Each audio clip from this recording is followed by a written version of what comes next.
2 वर्षापूर्वी पुण्यात पोर्शे गाडीनी वेदांत अग्रवालनी 2 इंजिनियर उडवले होते आणि त्याच्यामुळे त्याचा बाप जो जेलमध्ये होता तो 2 वर्षांनी बेलवर बाहेर आलाय. तर त्याचं सेलिब्रेशन बघा.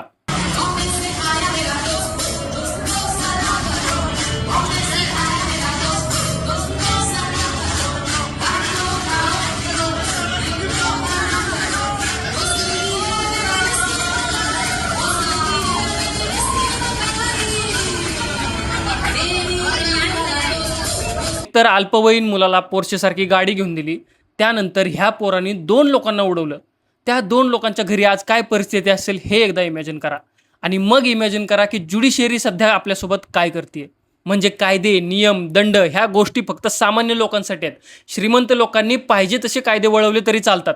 देशातल्या न्यायव्यवस्थेत ही आजची परिस्थिती बघता सगळ्यात मोठे 2 दुर्दैव त्या कुटुंबाचं म्हणजे ती दोन्ही मुलं ही महाराष्ट्रातली मराठी बोलणारी नव्हती, नाहीतर हा आउटरेज थोडा जास्त असला असता. दुसरं दुर्दैव म्हणजे गुन्हा करणारा माणूस विशिष्ट समाजाचा नव्हता, नाहीतर आत्तापर्यंत न्यायाची प्रतीक्षा करावीच लागली नसती.